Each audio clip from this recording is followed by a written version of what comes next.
Patient. Nymphaea! Mr. Crawford wants to hear that Whitewater Lily poem again. Go read it to him. One moment, please. By the way, haven't you seen Director Oswald in the... Haven't seen Director Oswald in ages. The director. She's working on some important research alone. It might be a long, long time before she returns to the sanatorium. Fair enough. Someone as brilliant as her, stuck in this rundown place. What a waste. If you see her, tell her I wish her luck with her research. Yes, we'll wish her all the best. Hey, you're Lisa's mom, right? Lisa wrote again. She says she and Lady Daffodil left the Rimohe Desert, sailing across the ocean to the new Aglo Republic. So cool. I wish I could go somewhere that far. Alas, hope she writes back as soon as she hits the next port. Helen stands alone at the dock, her long hair dancing in the wind. Ship's leaving. You boarding? Helen waves, signaling the ferry to leave without her. She hasn't decided on her next stop. If you get the chance, go and explore a wider world, says Lotan. Amid the sailors' shouts, Helen hooks her chain and leaps onto the deck. As the whistle blows, the shore fades into the distance. Those Mythag folk. This time, I owe them one. Back at Mythag, you collapse on your dorm bed for 3 days, without food or water.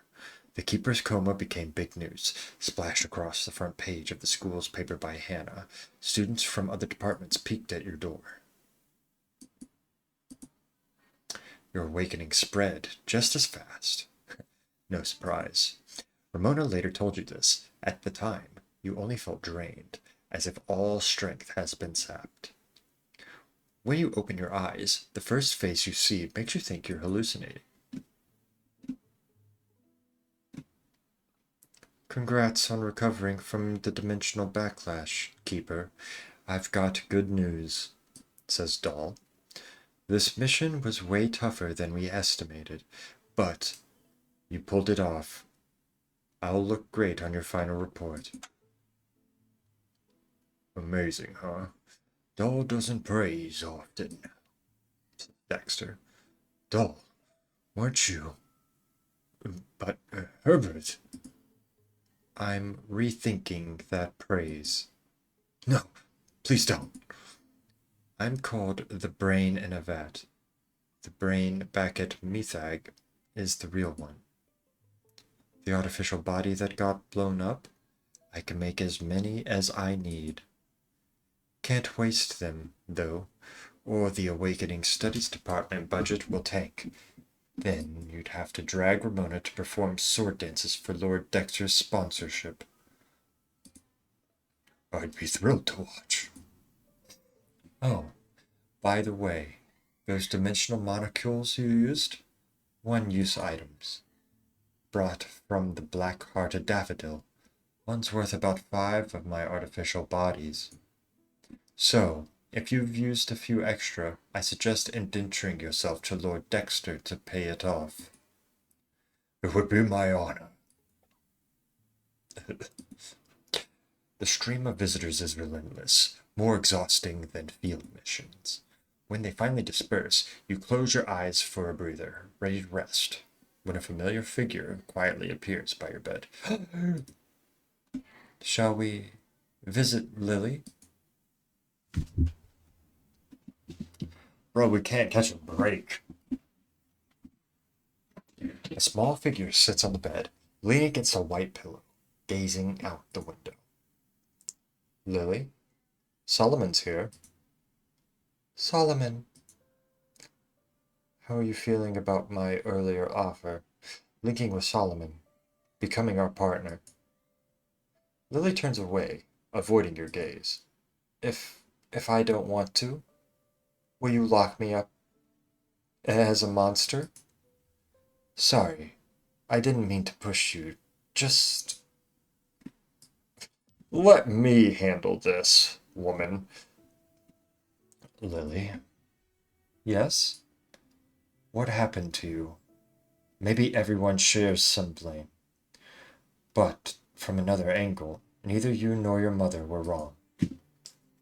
The root of all this evil is disillusion, a disease that makes people forgotten. Because those around you forget you, Frances obsessively chased proof of your existence. Because she, too, began to forget you, she couldn't recognize her closest kin.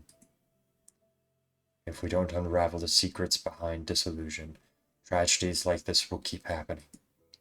Frances's pursuit was right, Lily. Your mother was not wrong. She just led down the wrong path. But we'll walk the right path. We'll fight disillusion to the end. So, will you help us, Lily? Frances. Mommy. At Frances's name, Lily sobs, clear tears rolling from her eyes. I know no one can replace your mother, but we can be your family too. Family? Ah! Lieutenant storms in, barging into the conversation with gusto. You visit Lily without me? That's how you treat a comrade who fought beside you? Lieutenant, you're not heading back to the Black Pool? Waiting around's boring. Field missions with you might bring some fun opponents. Stop crying already. Lieutenant pats Lily's frail shoulder. If you don't mind, you can call me Mom from now on. How's that? Frances gently wipes the grime of oil and black mud from the girl's face. If you don't mind, you can call me Mom from now on.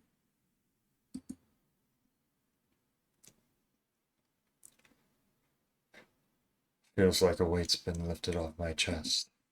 With Lotan around, and if she hangs out with Aruta and the others, Lily should fit in here fast. Good thing everyone's not as stone-faced as you, Doll, or William. Living at Bethag would be rough otherwise. You try to lighten the mood, but Ramona doesn't bite. Ramona? Keeper, we need to talk.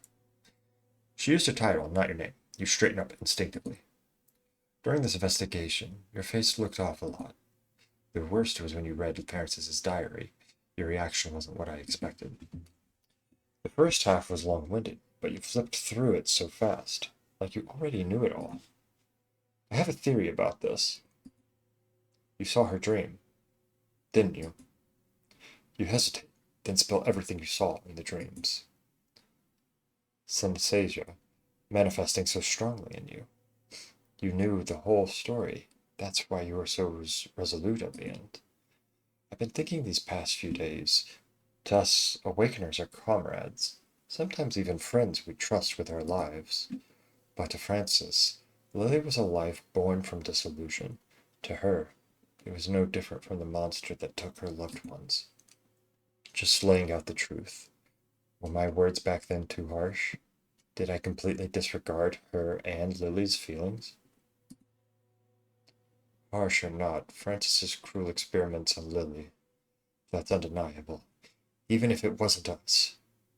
The Mystia Treaty Committee would have tracked them down eventually. But seeing Ramona's face darkened, your mind races for a new topic. Speaking of which, I saw a sigil at the altar in my dream. What sigil?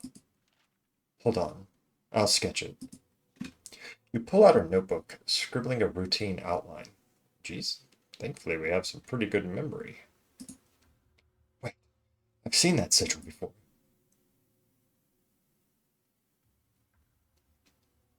Herbert. So, how's it feel to be blown to bits, dear Miss Doll? Thanks to you, not a thing. Unlike some, I'm not torn between new life forms and clinging to mortal flesh. Calling the school's public line? Seriously? Taunting doesn't suit your usual cowardice. Oh, this is Herbert. My bad. Easy now. I've got good news. That silver core you left me, prime stuff. This trip wasn't a total loss, but Lady Daffodil's pissed. Says her reserved score got locked somewhere even she can't reach. Bad deal, bad luck.